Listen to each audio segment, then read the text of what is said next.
Buenas tardes, chicos.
Buenas tardes, chicos, con los que están, que creo que ya están 20, 19.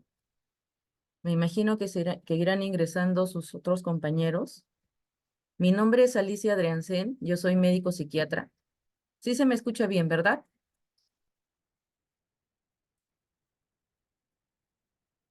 Sí, doctora, sí se le escucha. Gracias. Entonces, como les estaba mencionando, mi nombre es Alicia Adriancén, yo soy médico psiquiatra y trabajo en un centro materno infantil de Chorrillos que se llama Buenos Aires de Villa. El día de hoy es la semana quinta, nos corresponde dictar la clase de salud mental comunitaria, un tema de gran importancia debido incluso a lo que ustedes han ido ya llevando a lo largo de su curso. Recuerden este nuevo modelo biopsicosocial, este nuevo paradigma en el cual es importante la conjunción entre la salud física con la salud mental, porque no es que estamos divididos. Entonces, nos hemos dado cuenta a raíz de la pandemia se ha podido visibilizar no solamente la problemática en nuestro sistema sanitario desde el punto de vista de la medicina física tradicional, sino también desde el punto de vista de salud mental, ¿no? Vemos una atención centralizada en los hospitales psiquiátricos, que obviamente eso ha ido mejorando con los centros de salud mental comunitario, pero aún así todavía hay una brecha de atención en salud mental, todavía tenemos lamentablemente prejuicios, estigmas sobre la salud mental, y la clase de hoy, más allá de cumplir un requisito que está dentro de su sílabus, es para sensibilizar a los chicos en lo que ustedes van a ver en el día a día. Como médicos, ustedes van a ver a su paciente. Y no solamente ven al paciente por el motivo de su consulta, que muchas veces va a ser por un tema físico, a no ser que alguien de ustedes siga psiquiatría. Y es importante que nosotros aprendamos también a ver el contexto, los determinantes de la salud, lo que ustedes han estado ya viendo, no solamente en su teoría, en su práctica. Y es importante también evaluar la esfera de salud mental. Entonces, es sensibilizarlos sobre la importancia de la salud mental y sobre todo de cuidar nuestra propia salud mental, porque si nosotros vamos a cuidar personas, primero tenemos que cuidar nosotros. Entonces, si bien es cierto la clase es teórica, quiero que sea un poquito dinámica porque finalmente quiero que ustedes al final de la clase se lleven ideas importantes de este nuevo modelo de la salud mental comunitaria, que es este nuevo paradigma que hemos ido dejando el hospital psiquiátrico para los casos extremadamente necesarios y esta nueva reorganización de servicios de salud desde un primer nivel de atención fortalecido que incluya la participación de la familia y de toda la comunidad. Entonces, primero voy a compartirles más o menos en qué va a consistir la clase. Voy a ver un ratito, vamos a ver acá. Vamos a ver unos videos que vamos a reflexionar y luego continuamos con la clase.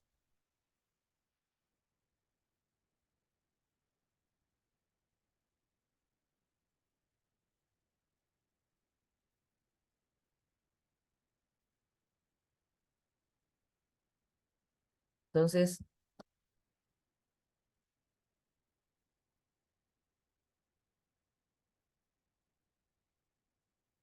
bueno, esta es mi presentación que ya les dije, donde laboro. Este es el contenido de la clase del día de hoy. Vamos a hablar de lo que es salud, salud mental, un poco de lo que es la historia de la salud mental comunitaria a nivel mundial, en el Perú. Hablar sobre lo que es la violencia, que es un tema que realmente nos debe preocupar a todos nosotros porque somos responsables de que cada vez sean menos los casos. Por lo tanto, todos tenemos que meter el hombro para trabajar en disminuir los casos de violencia. Vamos a hablar un poco de lo que es salud mental comunitaria, lo que es la promoción de la salud mental y algunas normas legales importantes, que es importante que lo sepan, cómo es que nació este modelo de salud mental comunitario. Y ahorita voy a pasarles unos videos.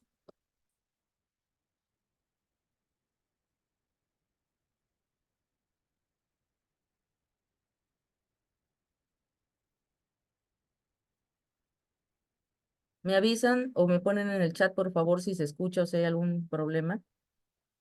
Past, I've felt sometimes embarrassed. Fear, like I couldn't do anything.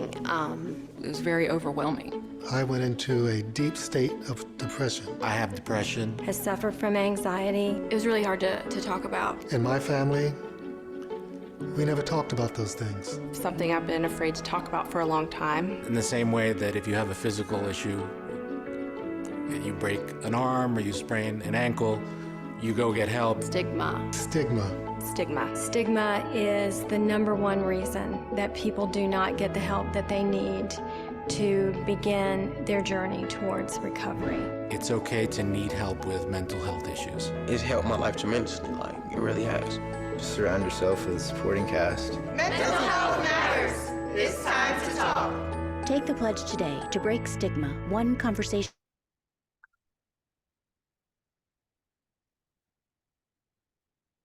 Entonces, este primer video que es sobre el estigma, son los estigmas que todavía hay en salud mental.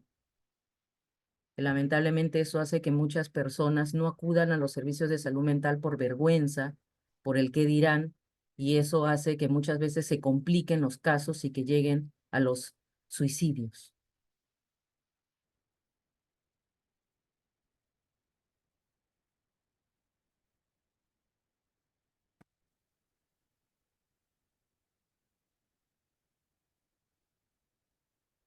Hola.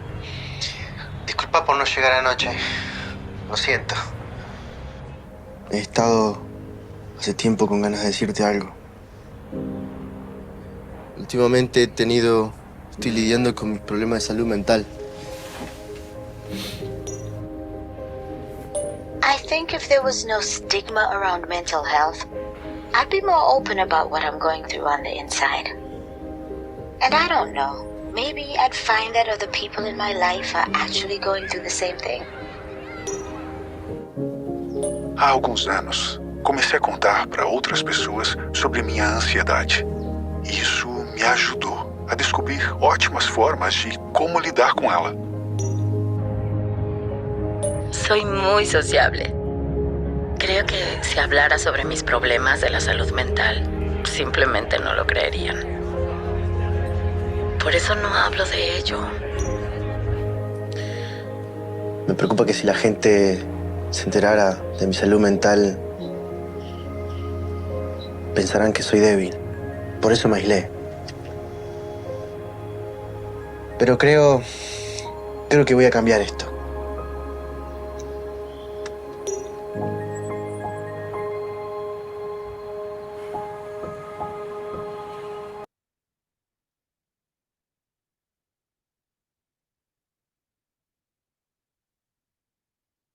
Intrafamiliar, tu madre, tu hermano, tu vecina, incluso tú. Abre los ojos.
quedes callado. Denuncia. Muy bien, chicos. Entonces, les he pasado 3 videos chiquititos. Les he pasado ahorita un Jamboard, una pizarra para que trabajen. Quiero, por favor, ver si pueden ingresar.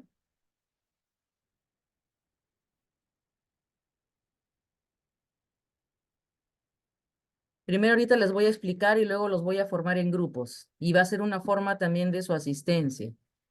Y me van a responder 3 preguntas. ¿Qué entienden por salud mental? ¿Qué entienden por estigma? ¿Y qué medida podrían ustedes proponer para prevenir la violencia? Cortito.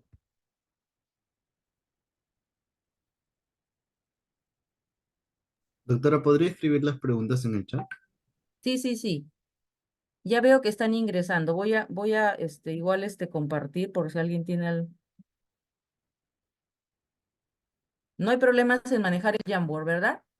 En la columna acá de la izquierda, ustedes tienen para poner, añadir imagen, texto, notas adhesivas. Entonces uno da en la nota adhesiva y ahí coloca el mensaje que uno quiere. ¿Sí? Entonces en el chat voy a colocar las 3 preguntas. Voy a formar los grupos ahorita, ¿sí? Esto era para explicarles el Jamboard. Entonces ahorita voy a aleatoriamente, porque no hay mucho tiempo para hacerlo por orden por afinidad. Entonces, automáticamente, ¿cuántos son ahorita? Ya.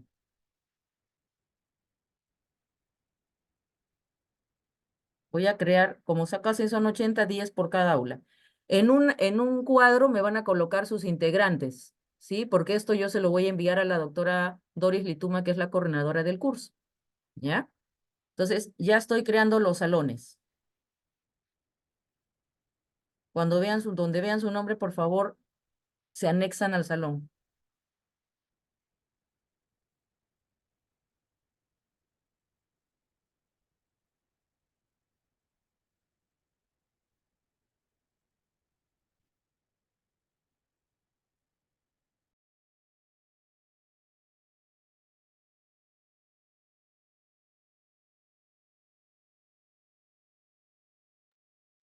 Diez minutos nomás, chicos, ¿sí?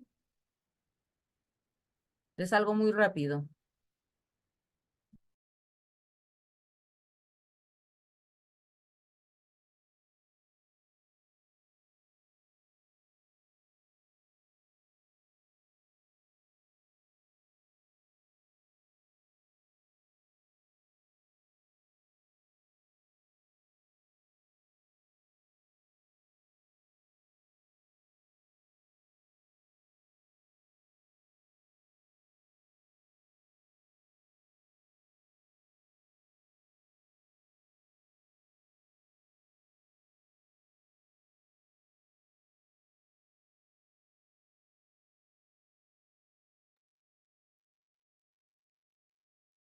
A ver, a los alumnos que les falta ir a sus aulas, por favor. A ver.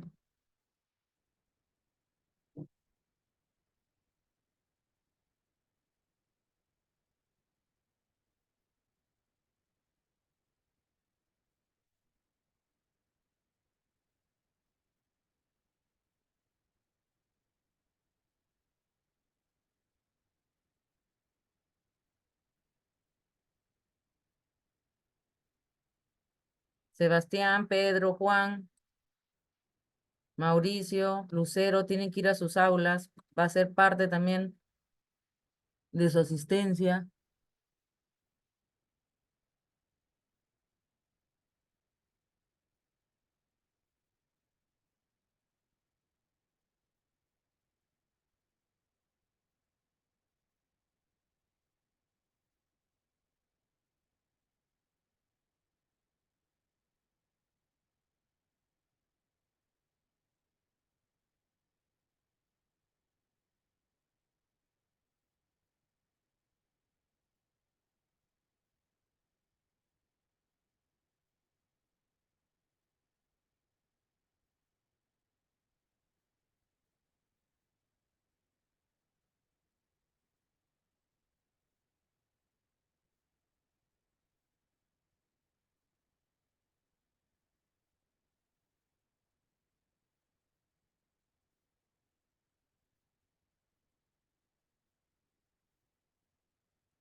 Guadalupe, ¿ya pudiste ingresar a tu aula?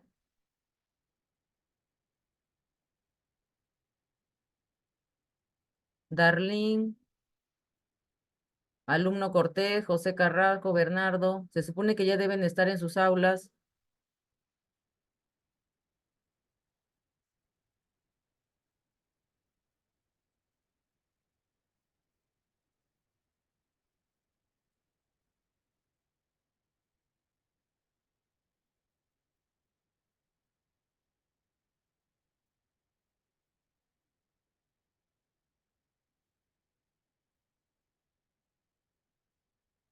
Pedro, ya te asigné aula. Sebastián,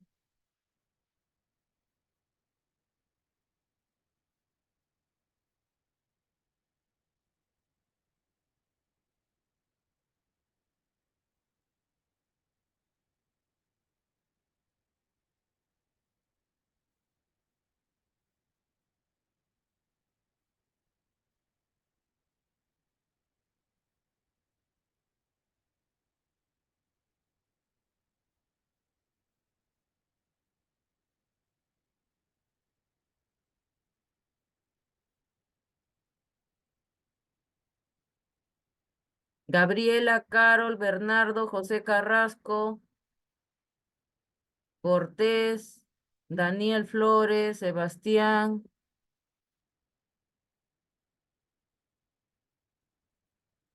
Tienen que ingresar a su aula porque es parte de su asistencia.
Doctora, disculpe, se me reconectó. ¿Me puede mandar por favor a la sala 4? En esa estaba.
A ver, chicos, sé que el tiempo ha resultado corto, los felicito. Voy a compartir así rapidito, si no el tiempo nos apremia.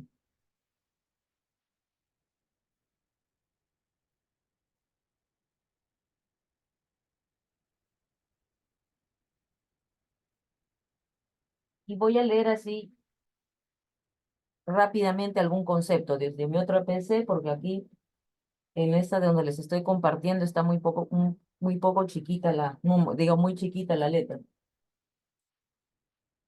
No se olviden de terminar de poner sus integrantes en cada grupo, por favor. Si se dan cuenta, esa también es una forma de medir nuestra propia salud mental. Primero, por el corto tiempo que les di. Entonces, ¿qué tanto nosotros estamos preparados a situaciones inesperadas de estrés en corto tiempo? Luego, no les di muchas indicaciones, pero tampoco ustedes me preguntaron. Y casi todos comenzaron a colocar en la primera pizarra. Entonces, tuve que estar ingresando a las aulas para decirles que había otras pizarras. Eso también mide nuestro grado de adaptabilidad, de curiosidad. No me dan las alternativas, pero de repente yo puedo preguntar.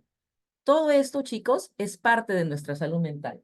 Entonces, por ahí he visto la definición de la salud mental como un estado de bienestar en el cual cada individuo desarrolla su potencial, puede afrontar las tensiones de la vida. El grupo 6, muy bien.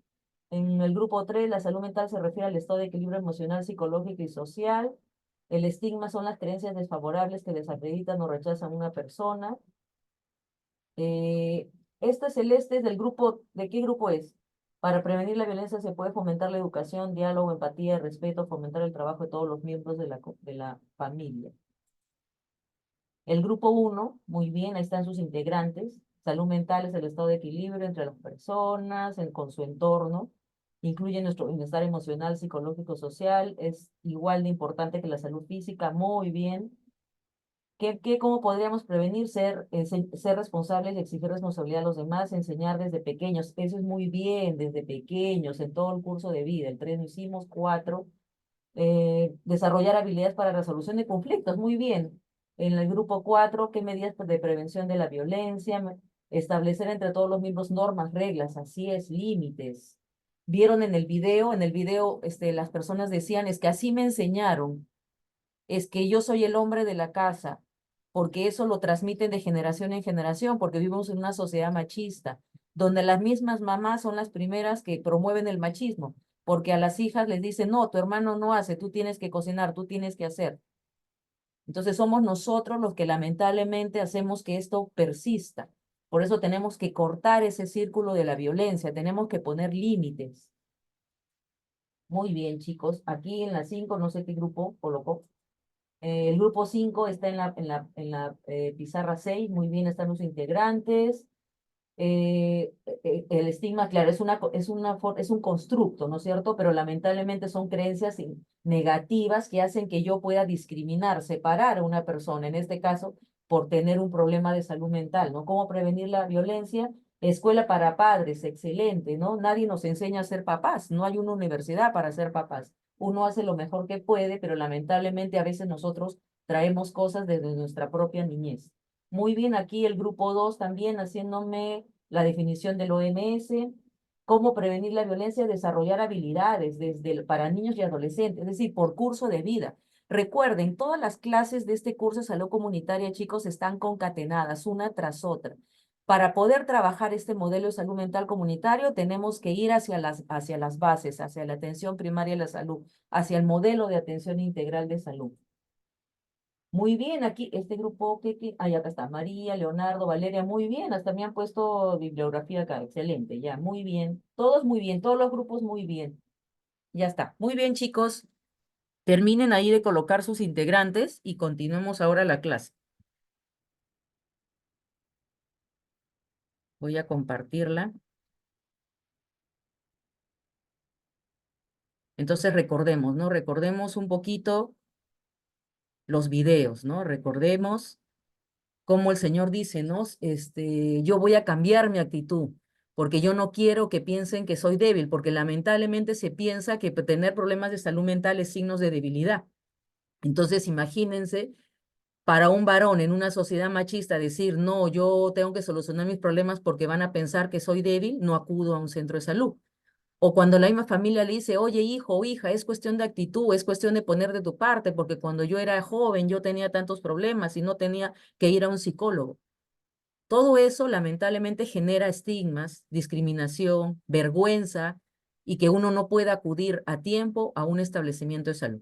Entonces, un poco recordemos ese concepto de la Organización Mundial de la Salud, ¿no? La salud como el estado completo, de completo estado de bienestar físico, mental y social, y no solamente ausencia de enfermedad, pero este concepto obviamente ustedes lo saben que ha ido cambiando, evolucionando, porque ahora se habla de grados de funcionalidad. Y la salud mental, como ustedes muy bien lo han mencionado, la Organización Mundial de Salud lo define en el 2001, hace unas mejoras en el 2004, ¿no? Finalmente, es estar bien con nosotros mismos y con los demás. ¿Cuándo digo que tengo salud mental? Cuando yo me siento bien y eso se traduce en mis relaciones interpersonales. Yo soy consciente de mis propias competencias, de mis capacidades y de esa manera yo puedo hacer frente a los diferentes desafíos y retos que se presentan en el día a día y por lo tanto me vuelvo una persona útil a mi sociedad.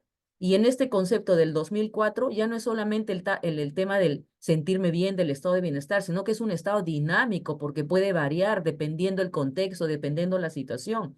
No es lo mismo que yo esté sin mayor problemas en mi contexto o de repente esté pasando un duelo o de repente haya alguna situación adversa en mi familia.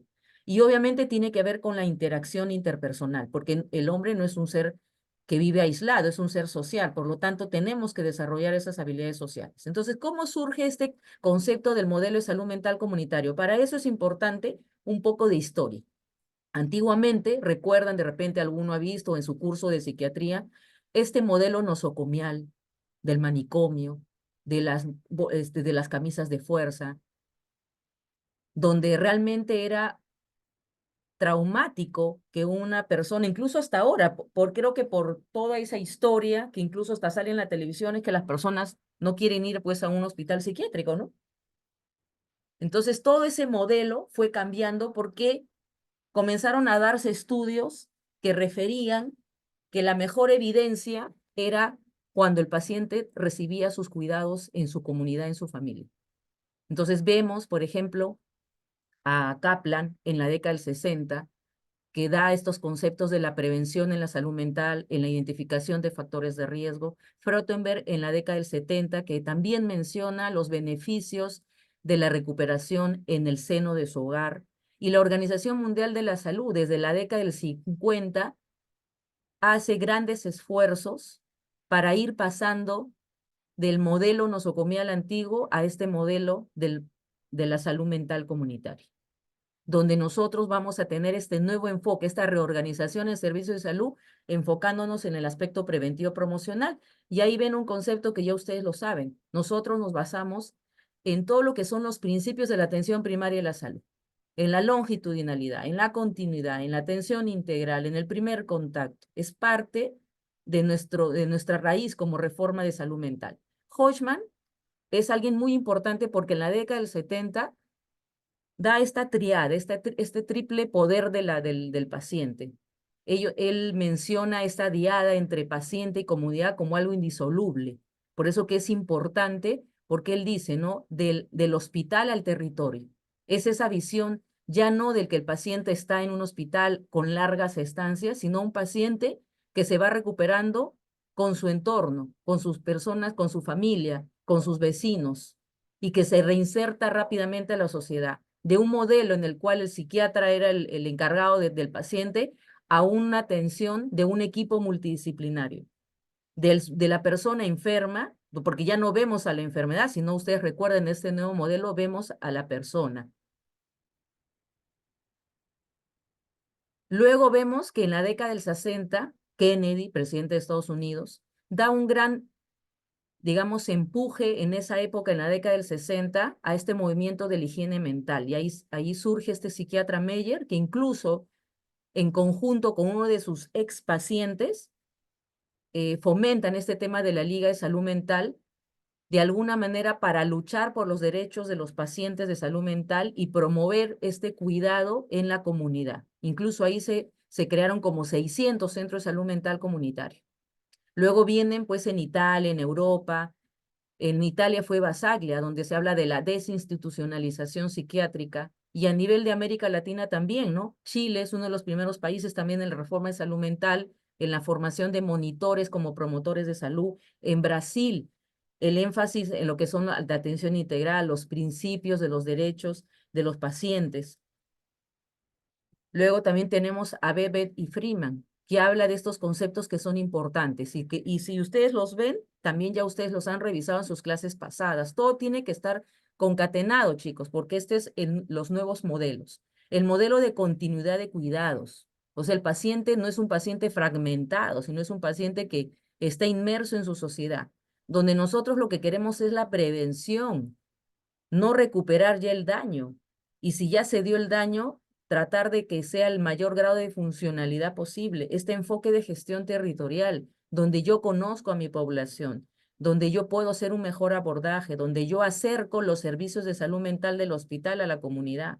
La desinstitucionalización, porque ahora se prefiere, si es que es necesario una hospitalización, pero que sea de corta estancia, ya no esas hospitalizaciones larguísimas que antiguamente habían, ¿no? Entonces ahora lo que se prefiere es el tratamiento ambulatorio, un trabajo de equipo multidisciplinario, ya no es el psiquiatra aparte, el psicólogo aparte, sino todo un equipo de profesionales. En mi centro de salud tenemos un equipo de salud mental que está formado por psicólogos, enfermeras, obstetras, asistenta social, quien le habla, porque nosotros tratamos de ir implementando de a pocos este modelo de salud mental comunitario. Lo que es la atención primaria de salud, que ya saben que ustedes que es la estrategia esencial para abordar los determinantes de la salud, porque cuando hablamos de salud mental, tenemos que hablar de los determinantes de la salud.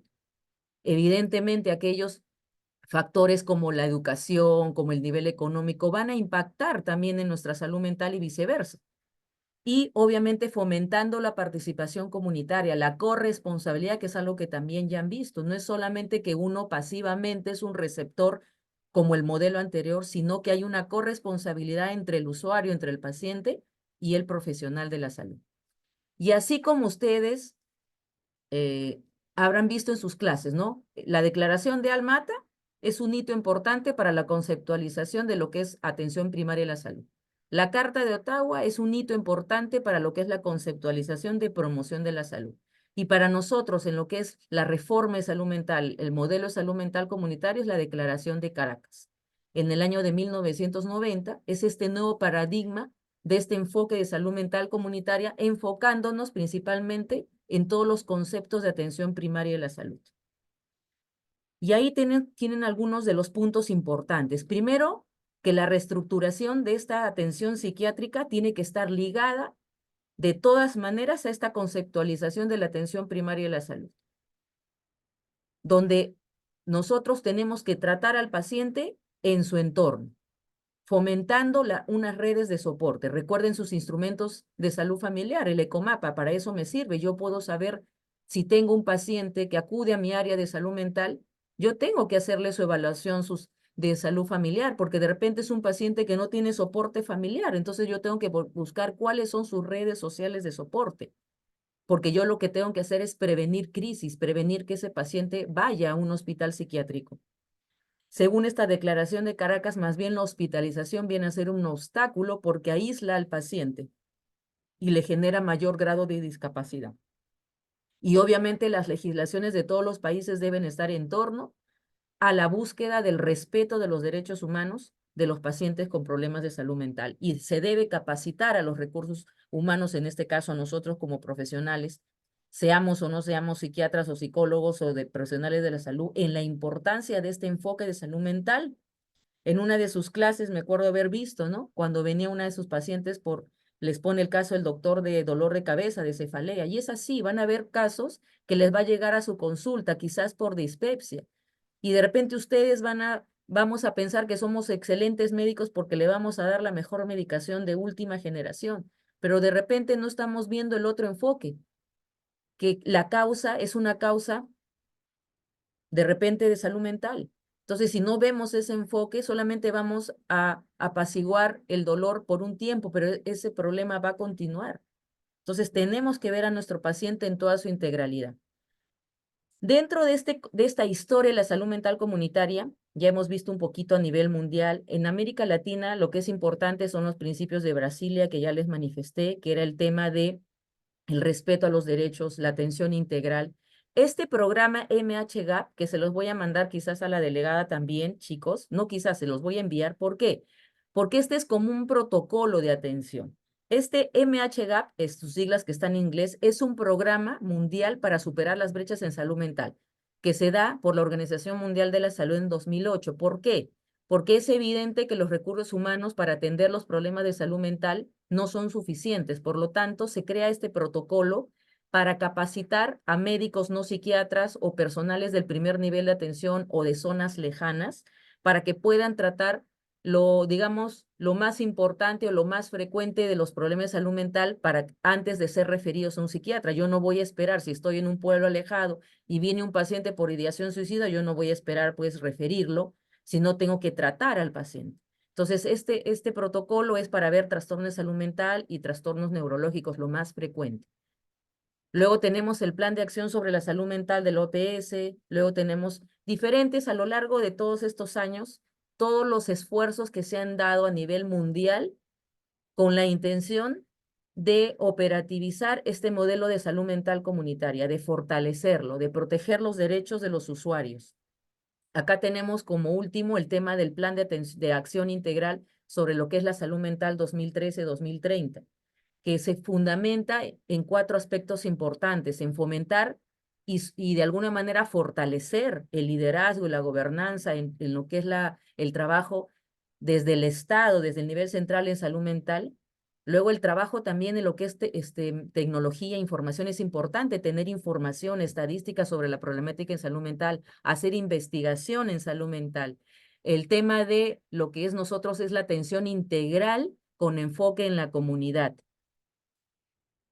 Esos son algunos artículos de cómo se ha ido también evolucionando ya nuestra salud mental en el Perú. Ya hemos ido un poco a la parte mundial, europea, Estados Unidos, América Latina y un poco el Perú.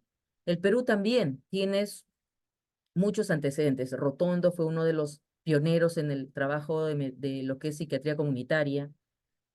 En la década del 60 vemos que la Universidad de San Marcos hace un programa de seguimiento mediante visitas domiciliarias.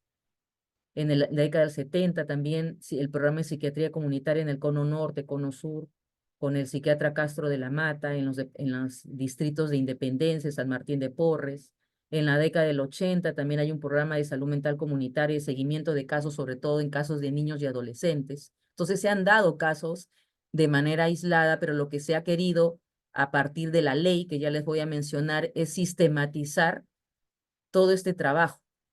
Luego vemos a nivel de políticas, porque de nada sirve que uno diga la salud mental es importante, tenemos este nuevo enfoque biopsicosocial, tenemos este nuevo paradigma, estamos pasando del modelo biomédico al modelo biopsicosocial, estamos pasando del modelo manicomial al modelo de salud mental comunitaria, si no se sustenta primero en la parte de legislación, leyes que nos sustenten, y obviamente en la parte logística, ¿no? En la parte presupuestal. Entonces se aprobaron estos lineamientos de acción en salud mental y la estrategia sanitaria de salud mental, cultura de paz.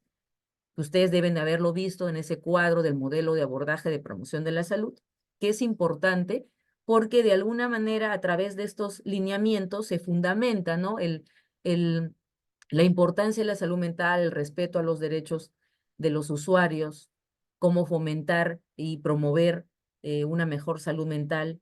Luego, lo que sí marca un hito importante para nosotros es la ley 29889, que de acá a un rato se los voy a mencionar el artículo que se modificó de la ley 26842, que es la Ley General de Salud, que esto fue en el 2012, y el reglamento. Una de las cosas importantísimas es el reglamento de esta ley que se publica en el 2015. ¿Y por qué es importante para nosotros? Porque desde el 2015 comenzaron la creación de los centros de salud mental comunitaria, es decir, comenzó realmente el gran impulso del trabajo, de la implementación de este modelo de salud mental comunitario en nuestro país. Otro dato importante, aparte obviamente de la parte normativa, es el tema, como les dije, del presupuesto. Hasta el 2013, porque el paciente tenía que solventar sus costos. Entonces, imagínense que no había equidad, porque obviamente los más vulnerables no tenían accesos a servicios de salud, porque no tenían recursos económicos. Pero a raíz del 2013, el SIS aprobó cubrir económicamente las atenciones psiquiátricas, lo cual evidentemente es un gran avance positivo, porque ustedes comprenderán que la medicación psiquiátrica es costosa. Entonces, muchos pacientes no se recuperaban, muchos pacientes no eran funcionales, no porque por la misma enfermedad, sino porque no tenían cómo tratarse. Luego viene a nivel del Perú el Plan Nacional de Fortalecimiento de los Servicios de Salud Mental Comunitario, nuestra ley de salud mental, que es del 2019, la ley 30.947, su reglamento es hace poco, es del 2020. Tenemos este plan de salud mental que se dio en el contexto del COVID. ¿Por qué? Porque en cada situación nosotros también tenemos que ver cómo es que está afectada la salud mental. A raíz del COVID, como les mencionaba al comienzo, se permitió visibilizar no solamente las deficiencias en nuestro sistema sanitario desde el punto de vista médico, sino también las grandes deficiencias en nuestra salud mental, porque era algo que ya se veía venir, que una vez que quizás vaya bajando la pandemia, lo que se está viendo es el gran impacto en nuestra salud mental y tenemos problemas que han aumentado grandemente, ¿no? Este es un poco de estadísticas para que veamos. Este es un poco, bueno, estas son más pasadas.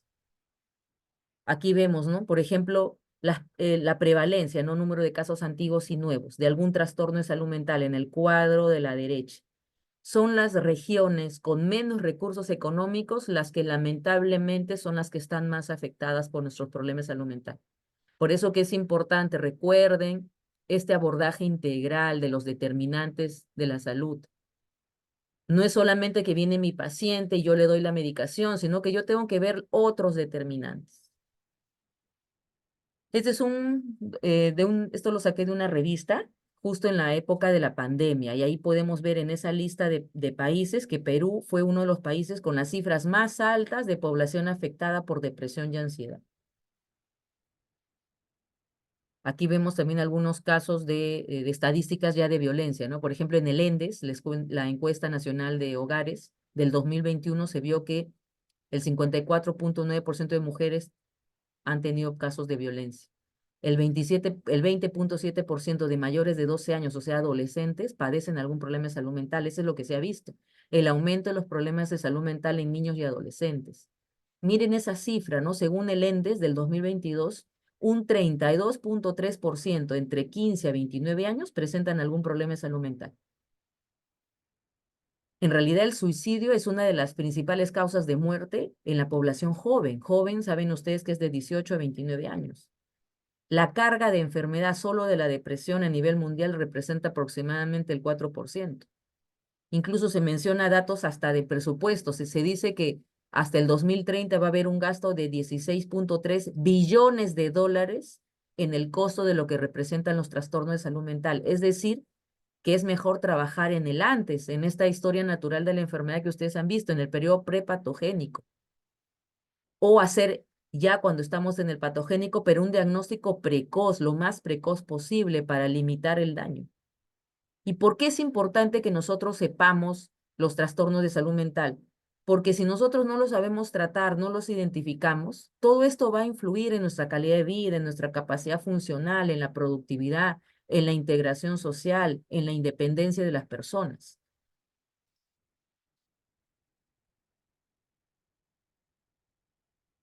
Ay, un ratito, no sé qué pasó. Entonces les mencionaba de que no solo es importante que una población esté físicamente bien, sino que nuestra población, sobre todo la población económicamente activa, también tenga salud mental, porque es la población que va a permitir el desarrollo de un país. Cuando hablamos del índice de desarrollo humano, tiene que ver también con nuestra salud mental.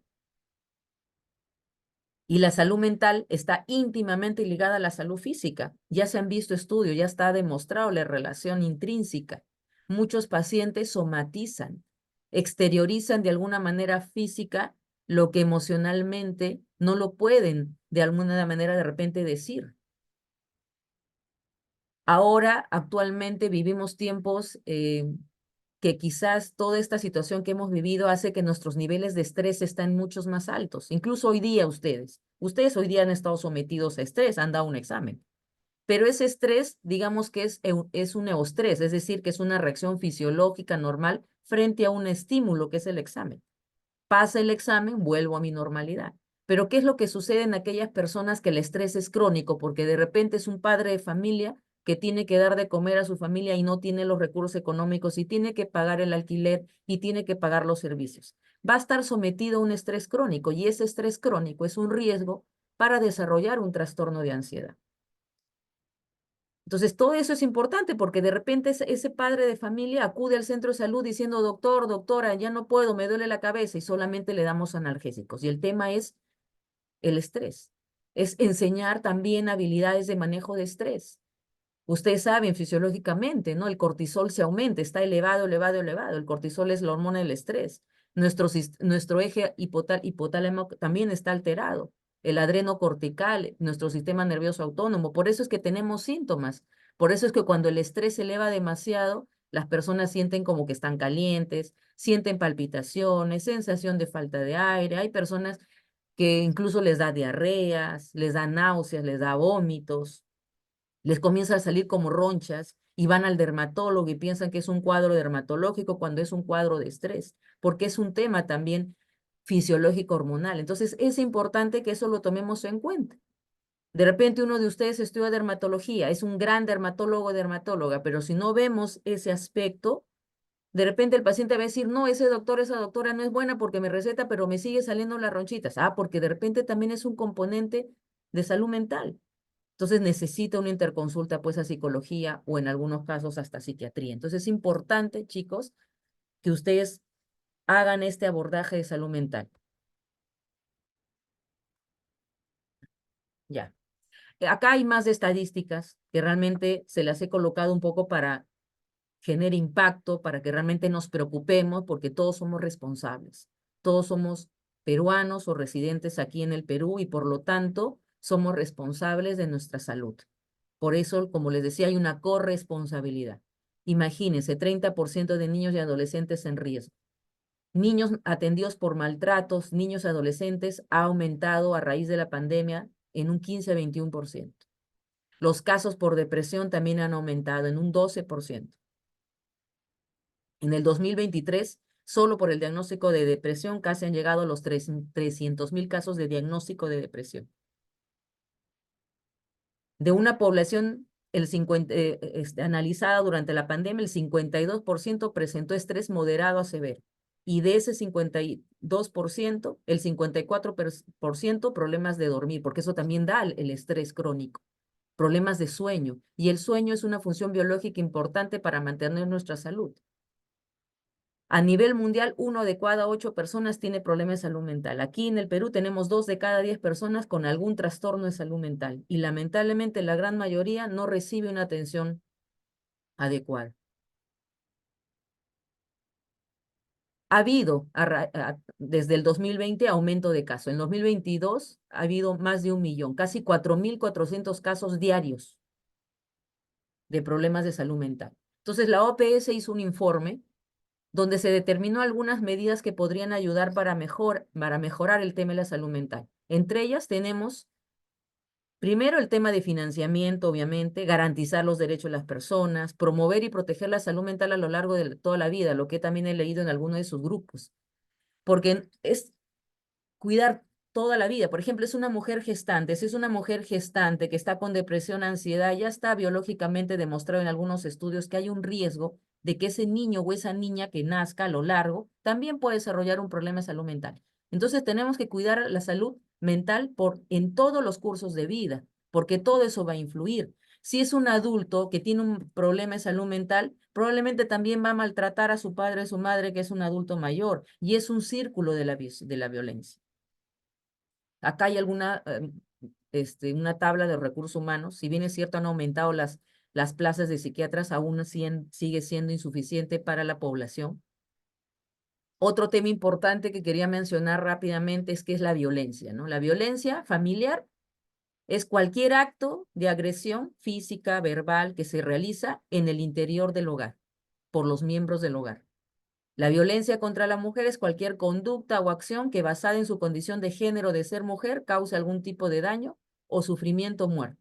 Tenemos diferentes tipos de violencia y eso es algo importante porque a veces la gente piensa, no, pero es que a mí mi esposo no me pega, pero le humilla, la maltrata, pero ellos piensan que eso no es violencia. Tenemos la violencia física, que obviamente es evidente, moretones, golpes. La violencia psicológica, que es humillaciones, maltratos, el poner sobrenombre cuando la persona no quiere, cuando la pareja no quiere, es violencia psicológica. Violencia sexual, porque el esposo dice, pero es mi esposa, ella tiene la obligación. No, eso también es violencia sexual. Tocamientos, violencia sexual. Violencia económica, cuando de repente la señora no trabaja y el esposo le dice, yo no te voy a dar para el diario, le restringe el dinero o más bien le quite el dinero a la mujer. También tenemos la violencia por negligencia más en niños o adulto mayor. Una mamá que no lo lleva al colegio al niño, no le lleva a hacer vacunas, negligencia del adulto mayor. Entonces, hay diferentes tipos de violencia. Acá tenemos un registro de casos. Aparentemente se ve que en 2020 ha bajado, pero ese es un registro porque obviamente ustedes saben que era el tema del inicio de la pandemia, entonces no ha habido una buena codificación. Aquí vemos que la notificación de casos de violencia, al menos hasta el 2022, se ve que en primer lugar está Lima, segundo Ayacucho, tercero Cusco. Acá vemos los tipos, los casos de violencia por curso de vida y por sexo. Vemos que desde la adolescente hasta la tercera edad primen mujeres, pero en niños es casi igual, tanto mujeres como varoncitos. Aquí vemos algo muy interesante porque mucha gente piensa, ah, ya, seguro que el que es violento es porque está bajo efectos del alcohol y drogas. Y según este estudio se vio que no, que de aquellos casos que fueron notificados de violencia, solamente el 1% tenía efectos de droga y el 21% por alcohol. El 76% estaba ecuánime. Los tipos de violencia, la principal es psicológica, seguida en la física. Generalmente los motivos son familiares o celos. En cuanto a los tipos de violencia, esto es algo alarmante porque vamos a ver que en niño adolescente el tipo de violencia que prevalece es el sexual. O sea, imagínense las consecuencias para ese niño o esa mujer adolescente a lo largo de su vida el sufrir un abuso. Y lamentablemente se ve más frecuente de lo que uno quisiera. Y lo más frecuente es que el agresor sea una persona conocida. Y del grupo de joven a tercera edad, generalmente lo que prima es la violencia psicológica y física.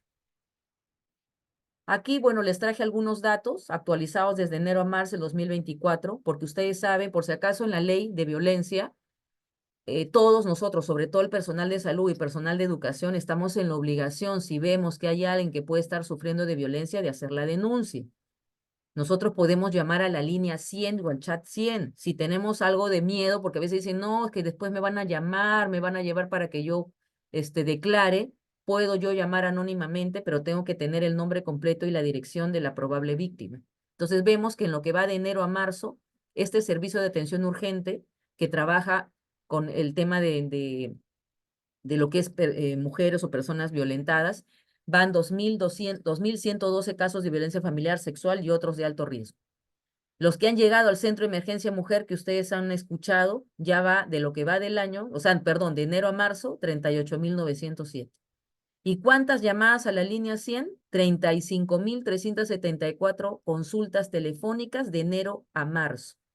Realmente las cifras del 2023 superó al 2022 y lo que va del año, si no comenzamos a mejorar, lamentablemente probablemente esté en alto. Entonces, esto es un poco de normativa. Aquí lo importante es esta ley que está en el cuadro de la derecha, la ley 30364, que es la ley para prevenir, sancionar y erradicar la violencia. Se aumentó, ya no es solamente contra las mujeres, sino contra cualquier integrante del grupo familiar. Y aquí tenemos a la izquierda este cuadro de este programa Aurora. Y uno dice, ¿pero qué es el programa Aurora? Es el programa nacional para la prevención y erradicación de la violencia contra las mujeres integrantes del grupo familiar del 2020. O sea, normatividad, chicos, tenemos. Entonces uno dice, ¿pero por qué entonces el problema existe?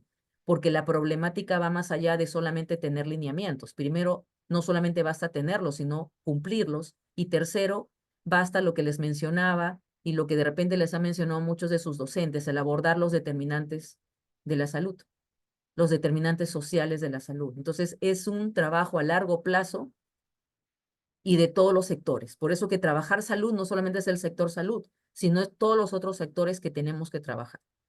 el concepto de salud mental comunitaria, ¿no? La salud mental comunitaria consiste en mejorar las condiciones de vida y la salud mental de la comunidad mediante una serie de actividades planificadas, integradas para promover la salud, prevenir enfermedades, y todo esto con la participación activa de la comunidad. ¿Por qué? Porque a través de la promoción de lo que es la salud mental comunitaria, nosotros vamos a promover cambios en la comunidad. Por ejemplo, ahora lo que está viendo con el dengue. El dengue es una enfermedad que puede ser prevenible si nosotros evitamos tener inservibles en los techos. Entonces, es educar a la población. Comunidad como sujeto de intervención, coautor, o sea, nosotros somos responsables. Yo tengo que limpiar mis techos, tengo que no tener nada que pueda servir como recipiente para que ahí se aniden los huevos y sigue creciendo la población del vector. Entonces, nosotros como comunidad también somos responsables. Esto es lo que ya les mencioné, ¿no? Ustedes habrán escuchado los objetivos del desarrollo sostenible. El 3 tiene que ver con salud mental. El 3.4, la meta 3.4, tiene que ver con la promoción de la salud mental. ¿Por qué? Por la alta carga de las enfermedades neuropsiquiátricas, representa el 17.5%. Pero como vuelvo a repetir, depende de múltiples determinantes. Entonces, ¿en qué se centra este modelo de salud mental comunitario? En un enfoque de integrar la salud mental a la salud general. O sea, la salud mental a la salud física. No estamos divididos. Un modelo no centrado en la enfermedad, sino centrado en la persona, pero esta persona está inserta en su familia y su comunidad, donde nosotros hagamos actividades de abordaje de los determinantes sociales de la salud, es decir, promoción de la salud. Una intervención interdisciplinaria, multidisciplinaria y con participación activa. Nosotros tenemos que hacer participar a nuestra comunidad, para que la comunidad se sienta parte, no solamente del problema, sino de la solución. Entonces, no es solamente que dice, el médico o la doctora de mi posta me ha dicho que haga eso. No, sino que desde el diagnóstico participativo, que fue parte de una de sus preguntas, se tiene que hacer con la comunidad. El enfoque territorial en redes. ¿Por qué es importante el enfoque territorial? El enfoque territorial me va a permitir sectorizar, subdividir mi territorio para que yo pueda conocer mi población, para que yo tenga un conocimiento más personalizado de mi población, pueda saber dónde están ubicados mi población vulnerable. De repente, de mis 5 sectores, me doy cuenta que en el sector 1 están centralizados los casos de violencia. Entonces, ahí voy a enfocarme. Dependiendo lo que yo encuentre en cada sector, yo hago mi enfoque de riesgo. ¿Cuáles son los principios de este modelo de salud mental comunitario? La continuidad y cuidados integrales. Recuerden sus conceptos de atención integral de salud. La recuperación funcional de las personas, porque eso es lo que queremos como salud mental. Imagínense un paciente con esquizofrenia. Antiguamente, decirle a un familiar, su familiar tiene un diagnóstico de esquizofrenia, era como decir, uy, ya no va a hacer nada nunca más. No, lo que queremos ahora es que el paciente se reinserte lo más pronto posible a estudiar o a trabajar. La corresponsabilidad y participación comunitaria. ¿Por qué? Porque nosotros como la comunidad, como la sociedad, somos el capital social de gestión. Nosotros también somos responsables. La equidad, porque tenemos que enfocarnos en los más vulnerables. Y los cuidados apropiados en un curso de vida. Ustedes deben haber visto en su clase, hay un modelo, una norma técnica de cómo es el paquete, es decir, el conjunto de actividades básicas que debe tener cada persona según su curso de vida. Igual en salud mental. ¿Cuáles son las estrategias? Lo que acabo de mencionar son los principios, pero ¿cuáles son las estrategias? ¿Cómo es que yo voy a llevar a cabo ese modelo de salud mental comunitario? Primero, fortaleciendo un primer nivel de atención, pues. De nada sirve todo lo que he mencionado si tengo un primer nivel de atención de no hay los profesionales, no hay capacidad resolutiva, no hay trabajo de comunidad, el paciente va al hospital. Una acción intergubernamental articulada, es decir, en todos los niveles, nivel del Estado, nivel regional, local. Comunicación en salud mental, es decir, que a través de redes, de la televisión, de la radio, se den los mensajes claros, precisos, no los fake news que a veces salieron COVID. O sea, es importante porque eso va a permitir eliminar una de las preguntas, el estigma en la salud mental. Que cualquiera de nosotros puede tener un problema de salud mental que no nos hace ni menos ni más y que no estamos solos y que es importante pedir ayuda. Investigación, como les mencioné, es uno de los pilares ahora del plan de lo que es salud mental, y hacer alianzas de cooperación nacional e internacional. De repente hay otros países que tienen de repente mejores resultados y que nosotros podemos aprender también de ellos y replicarlo en nuestro país. A nivel individual, ¿qué es lo que nosotros queremos? Que cada persona tenga un proyecto de vida, desarrolle su creatividad, sea capaz de disfrutar la vida, postergar impulsos, es decir, regular sus emociones, que tenga autoconfianza, seguridad en sí mismo. A nivel familiar, por ahí también lo mencionaron en el Jamboard, ¿no? Límites claros entre los miembros de la familia, que haya liderazgo, desarrollo de capacidades, que uno se sienta seguro entre su familia. A nivel social, relaciones que logremos donde logremos canalizar nuestras potencialidades, que facilite la participación comunitaria, que fomente la equidad. Este es el Plan General de Estrategia de Salud Mental, que se da en agosto del 2005 dentro de la Estrategia Sanitaria de Salud Mental y Cultura de Paz. Fortalecimiento de la capacidad rectora del MINSA, ya lo mencioné, la integración de la salud mental a la salud física, el impulso de las medidas de promoción y prevención y reorientar los servicios de salud mental, priorizando la intervención comunitaria. ¿Qué sabemos de promoción de la salud? Ya ustedes lo saben, en este caso hablamos de la parte de salud mental. Son aquellas condiciones individuales, sociales y ambientales que van a permitir un óptimo desarrollo psicológico, lograr una salud mental positiva que permita mejorar nuestra calidad de vida y que se realiza con y para las personas. Este modelo de abordaje ya ustedes lo han visto, así que está de más repetirlo, pero dentro de los ejes temáticos, recuerden, está lo que es promoción de la salud mental, buen trato y cultura de paz. Este cuadro de estos 5 aspectos importantes también ustedes lo han visto cuando se ha hablado de promoción de la salud, la Carta de Ottawa, porque promoción, recuerden, no es igual que educación sanitaria, ¿no? No es repartir volantes, hacer campañas. Promoción es algo más macro, es un proceso político, social. Es desarrollar leyes, así como las que hemos estado haciendo.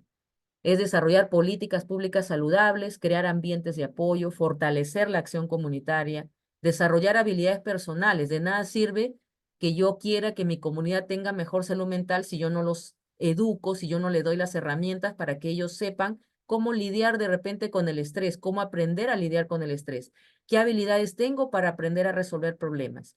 Por ejemplo, a los padres, lo que por ahí algún grupo mencionó, escuela de padres. Reorientar los servicios de salud hacia un aspecto más preventivo promocional. Esto lo voy a pasar rápido, igual ustedes lo van a tener el PPT. Por cada curso, bueno, ahora ya no se habla de etapas, sino de curso de vida, ¿no? Por ejemplo, en el curso de vida niño, promover habilidades sociales, prevención del maltrato, prevención y atención de problemas de aprendizaje. Y por cada grupo, ¿no? Acá vemos de 0 a 2, aquí vemos de 3 a 5 años, por ejemplo, las prácticas de crianza democrática, realizar actividades que fortalezcan la autoestima. Entonces, por cada por cada grupo, van a encontrar qué actividades van a ayudar para cuidar y mantener nuestra salud mental. Por ejemplo, en la etapa de niño de 6 a 9, el respeto a la importancia de los derechos de las niñas y los niños, brindar oportunidades para el desarrollo de habilidades específicas, es decir, de acuerdo a las preferencias de cada niño, ¿no? De repente hay uno que le guste el arte, la música, las matemáticas. En el caso de adolescente, ¿no? Promover valores, el desarrollo de autoestima, tener proyecto de vida, porque lamentablemente cada vez es más precoz el inicio de consumo de drogas, el embarazo adolescente. Entonces tenemos que combatir todo eso. Entonces ahí también vemos, el adolescente está dividido entre 10 a 14, 15 a 17, ¿no? Igual tenemos también acá medidas. Entonces esto lo paso rapidito porque nos demoró un poco más el tema del Jamboard. Entonces acá esto lo tienen, chicos, estos son medidas. Por ejemplo, en el etapa adulto mayor, promoción de estilos recreativos, ¿no? Por ejemplo, el adulto mayor a veces tiende a tener problemas de depresión. ¿Por qué? Porque es alguien que estuvo activo, de repente se jubiló, de repente está en ese ciclo de vital familiar del nido vacío, donde se fueron sus hijos y pueden entrar en depresión. Entonces es importante promover redes de apoyo, círculos o clubs de adulto mayor. ¿Qué actividades se puede hacer? Actividades de prevención de demencia, de violencia intrafamiliar. En el centro de salud tenemos taller para prevención del deterioro cognitivo. Entonces es importante desarrollar esas actividades, promover en la familia actitudes favorables hacia el adulto mayor. El adulto mayor, su sabiduría es transmitida de generación en generación, hacerlo sentir útil en la familia, ¿no? O sea, querido, valorado, ¿no? Escuchado. Entonces, aquí les mencioné la ley que cambiaba el artículo 11, que es importante. ¿Qué dice el artículo 11? Que toda persona tiene derecho a gozar del más alto nivel posible de salud mental sin discriminación. El Estado garantiza la disponibilidad de programas y servicios para la atención de la salud mental en número suficiente en todo el territorio nacional. O sea, este fue el cambio que se dio. Es el de garantizar los derechos del usuario y de que este usuario pueda tener la capacidad de tener acceso al mayor grado posible de atención en salud mental, a una atención de calidad. Y luego el reglamento que les dije, sale en el 2015, que es importante porque a raíz del 2015, de repente ustedes han escuchado, y si no les comunico, ¿no? Antes eran 3 hospitales psiquiátricos acá en Lima, ¿no? El Noguchi, el Valdizán y el Larco Herrera, abarrotados de pacientes. Pero ahora se crearon los centros de salud mental comunitario. Inclusive mi centro no es un centro de salud mental, es un centro materno-infantil, pero yo laboro ahí. Entonces, también hay psiquiatras dentro de los centros maternos infantiles. ¿Por qué? Porque ya les había mencionado que lo que nosotros queremos es acercar los servicios de salud mental a la comunidad. Entonces, la meta al finalizar este año ha sido por parte del ministro 307 y llevamos 276. A la derecha ven a la norma técnica de los hogares protegidos. ¿Qué es un hogar protegido? Es una casa, generalmente que es financiada tanto por el Ministerio de Salud como por la municipalidad, donde van a vivir pacientes con trastornos mentales graves, pero estables, que no tienen soporte social, pero que ya no necesitan estar en un hospital, pero no tienen dónde vivir. Entonces están en esos hogares protegidos. Aún es escaso realmente para el número de pacientes que nosotros tenemos con pobre soporte social. Y en el lado izquierdo tienen la norma técnica de los centros de salud mental comunitarios. Son establecimientos 1-3 especializados que hagan de cuenta que es como el enlace entre las postas, los centros de salud y los hospitales psiquiátricos. O sea, lo que se quiere es descongestionar, pero no solamente es la descongestión desde el punto de vista recuperativo, sino que estos centros de salud mental comunitarios son los que van a liderar, los que deben liderar esta articulación de la atención de salud mental y en la implementación del modelo de salud mental comunitario. Lo que también se propugna es que en los hospitales generales, muchos de ustedes que están yendo a hospitales generales, ustedes van a la emergencia y no hay camas separadas para salud mental. Hay algunos hospitales que ya tienen, porque tienen que tener servicio de salud mental, o sea, camas aparte, ¿no? Diferenciados de los otros pacientes. Aquí les puse unas páginas importantes, porque es importante que de repente algún paciente les dice, ¿dónde puedo, qué centro de salud mental? Entonces ahí hay un enlace donde ustedes ingresan y dependiendo del sitio, porque ese es a nivel nacional, pueden saber dónde hay centro de salud mental comunitario. En el lado de la izquierda, donde dice Reunis Data, es información, aunque no está tan actualizada, pero igual nos puede dar datos estadísticos de lo que es salud mental. Y esa línea telefónica es importante porque la línea 113, opción 5, funciona las 24 horas, los 7 días de la semana. Si hay alguien que tiene algún problema de salud mental y no puedo acceder de repente para una cita en ese momento, puedo llamar a esta opción 5 de la línea 113 y recibir una orientación o primeros auxilios psicológicos. Es importante que lo sepa también para que ustedes puedan socializarlo. Ese es un poco desarrollando la ley de salud mental, la ley de salud mental 30.947 que les mencionaba del 2019, cuyo reglamento salió en 2020, que se fundamenta en los principios de accesibilidad, calidad, cobertura, universalidad, equidad, interculturalidad, confidencialidad. ¿Y cuáles son los enfoques de discapacidad? Lo que nosotros queremos ahora es llegar a la población discapacitada porque es realmente en aumento y lo que queremos es llegar ¿para qué? Para poder trabajar con ellos y que puedan ser lo más funcional posible. Es lo que a veces nosotros decimos en la consulta, ¿no? Viene un familiar con un paciente para un certificado de discapacidad, pero el tema no es solamente pensar en el presente, la vida no la tenemos comprada. ¿Qué va a hacer de ese paciente discapacitado si no hace terapia? Cuando su cuidador no está. Entonces, lo que queremos es que ese paciente discapacitado cada vez sea más funcional y de repente ese grado de severidad de la discapacidad va disminuyendo. Que tenemos que también tener un enfoque multisectorial, yo lo que ya les mencioné. Hablar de salud no solamente es el sector salud, son todos los sectores. Y un enfoque de ciclo de vida, por curso de vida. El paciente que ustedes ven No es solamente haya como adolescente, como adulto. Ese adulto va a crecer, ese adolescente va a crecer, ese niño va a crecer. Entonces, si yo comienzo lo que justo les mencioné en estos cuadros pasados, ya estoy acabando, chicos, no se preocupen. Por ejemplo, en la etapa adulto, ¿no?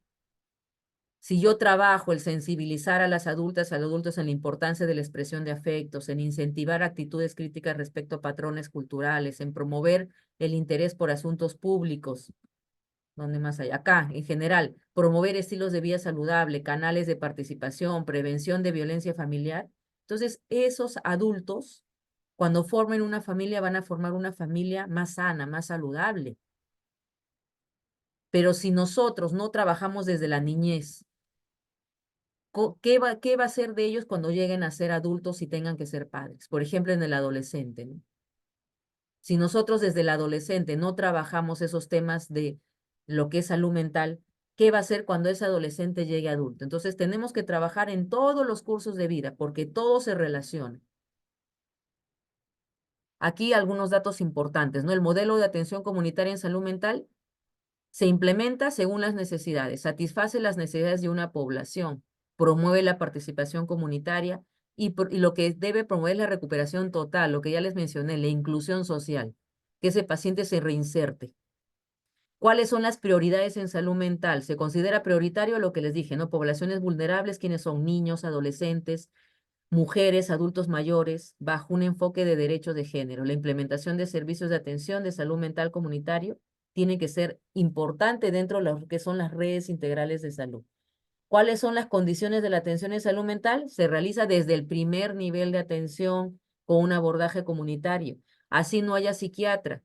Cuando ustedes estén en su serum, tienen que hacer el abordaje de salud mental, tienen que hacer preguntas de salud mental. Y si tienen la medicación y tienen un paciente que tiene un grado de depresión que ya requiere medicación, tengo que iniciarle la medicación. No puedo esperar referirlo, porque puedo yo hacer que ese caso se pueda complicar. Acá vemos promoción de la salud mental. ¿Cuáles son las acciones? Se imparte en todas las etapas del ciclo de vida y se encarga, y el Ministerio de Salud se va a encargar del seguimiento de estas acciones. Corresponde al Estado la promoción de la salud mental, y para lo cual se debe favorecer la práctica de conductas y la creación de entornos saludables, el incremento de conocimientos, capacidades y competencias, el fortalecimiento de la identidad y autoestima de la persona y la generación de espacios de participación ciudadana. Y en cuanto a la prevención, tenemos las acciones de prevención se formulan sobre la base de las evidencias epidemiológicas. ¿Cuál es el énfasis? Identificar y monitorear factores de riesgo para evitar la existencia de problemas psicosociales que lleven a patologías, es decir, por ejemplo, problemas de violencia, de maltrato, consumo de drogas, cuadros de depresión, intentos de suicidio. Identificación de grupos de riesgo, detección temprana de problemas de salud mental, prevención secundaria, eliminación del estigma y la discriminación, el acceso a la información oportuna sobre programas y servicios que beneficien a la salud mental. Finalmente, dentro del reglamento del 2020, se debe formar la creación de un Consejo Nacional de Salud Mental, que lo lidera desde el Poder Ejecutivo. Esta reforma de salud mental, que se sustenta en el modelo de atención comunitaria, es reorganizar los servicios de salud mental, haciendo énfasis en los cuidados, según curso de vida, poniendo énfasis también en las actividades de promoción y prevención en los distintos contextos y en los distintos cursos de vida. Aquí están quienes forman parte del Consejo Nacional de Salud Mental. Como le he dicho, quien lo lidera es el ministro de Salud, pero están los otros ministerios, porque es intersectorial, multisectorial. Ya que hablamos de reforma de lo que es la atención en salud mental, comprende que nuestro modelo de atención comunitaria se debe ir reemplazando desde el biomédico, reemplazar a este modelo centrado en la comunidad. O sea, vamos a pasar de esa atención hospitalaria hacia la comunidad. La complementariedad de los saberes, es decir, el psiquiatra no lo sabe todo, tiene que complementarse de lo que sabe el psicólogo, de lo que sabe el asistente social, de todos los recursos humanos. Todo el personal de salud y de las demás instituciones tienen que estar involucrados en el cuidado de la salud mental. El escenario comunitario es el eje importante de esta reforma de salud mental. Integra todos los enfoques de derechos humanos, de discapacidad, de interculturalidad, de equidad de género. Y los servicios ambulatorios en salud mental se realizan preferentemente en el ámbito comunitario, ya lo mencioné, a través de los centros de salud mentales comunitarios. Este es un poquito para que vean qué es lo que se desarrolló en salud mental en el COVID. Se dieron normas tanto para personal de salud como para pacientes. Igual ahora, en cada uno de los escenarios, nosotros también tenemos que, como salud mental, preocuparnos, porque todo está interrelacionado. Yo sé, chicos, que la clase ha sido extensa, realmente hablar de salud mental, podríamos estar varias clases, es un tema de gran importancia para mí. Espero haber contribuido con sensibilizarlos en que es importante el enfoque integral y la unidad de la salud mental con la salud física, que si queremos una sociedad mejor, tenemos que también fomentar la salud mental, pero principalmente sensibilizar a los chicos en que cada uno de ustedes cuide su salud mental. Cuiden su salud mental. Yo sé que ustedes están ahorita, ya están en la recta final. Ya están a puertas de ser médicos. Recuerden que no todo es la parte de estudiar medicina o leer libros y mi superespecialidad. Eso obviamente es importante porque el paciente requiere profesionales altamente capacitados. Pero también, ahora hablamos de las inteligencias múltiples, también queremos profesionales que tengan inteligencia emocional, que tengan capacidades de regulación emocional, regulación de estrés, porque si no, ¿qué es lo que pasa? Yo puedo ser muy inteligente, puedo ser el súper especializado, pero si no tengo manejo de estrés, puedo en algún momento tener problemas. Por eso que en el examen uno a veces dice, pero yo lo sabía y me olvidé. ¿Por qué? Porque no hay una buena oxigenación, porque al haber estrés crónico afecta áreas como el hipocampo que tienen que ver con mi memoria. Entonces, todo eso está relacionado a mi salud mental. ¿Cómo cuido mi salud mental? Adecuado sueño, hagan meditación, chicos, 5 a 10 minutos, y eso les va a ayudar mucho, no solamente como seres humanos y como profesionales. Espero haber contribuido, chicos, y nos estamos viendo. Cuídense mucho. No sé si tienen alguna pregunta, duda, comentario.